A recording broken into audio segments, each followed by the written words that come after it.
দলের নির্দেশ না মেনে নিজেরাই ভোটাভুটি করে পুরপ্রধান ঠিক করেছিলেন।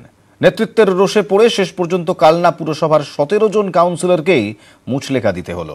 তৃণমূলের ঠিক করে দেওয়া আনন্দ দত্তের পুরপ্রধান হওয়ার সম্ভাবনা এখন প্রবল।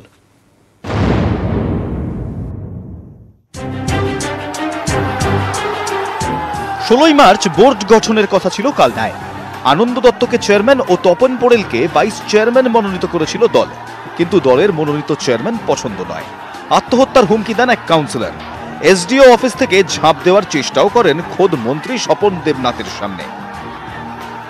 স্থানীয় কাউন্সিলররা ঠিক করেন তপন পোড়েল হবেন পুরপ্রধান। গোলমালের জেরে ভেস্তে যায় সেদিনের শপথ। কিন্তু প্রশ্ন ওঠে, দল মনোনীত করার পরেও কিভাবে তা অমান্য? দল বিরোধী কাজের অভিযোগে সাসপেন্ড তপন পোড়েল।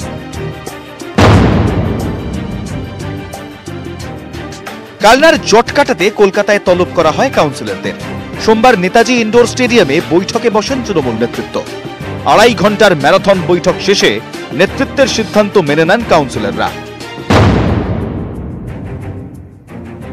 ভুল স্বীকার কালনার কাউন্সিলরদের। ক্ষমা চেয়ে মুচলেখা 17 জন কাউন্সিলরের। উন্নয়নের নতুন রূপরেখা, সেগুলো নিয়ে আমাদের আলোচনা ছিল। কিন্তু যে বিষয়টা স্থগিত রাখা হয়েছিল চেয়ারম্যান এবং ভাইস চেয়ারম্যান, সেটা কবে হবে বা সেটা নিয়ে কোনো সিদ্ধান্ত? না, সেটা তো পুরো নগর উন্নয়ন দপ্তর বলতে পারবে। এটা আমাদের নিজেদের দলীয় একটা আলোচনা ছিল, উন্নয়নের রূপরেখা তৈরি করা ছিল। দলের নির্দেশ মেনেই শেষ পর্যন্ত কালনার পুরপ্রধান নির্বাচিত হবে বলে তৃণমূল সূত্রে খবর। Bureau report, news 18 Bangla.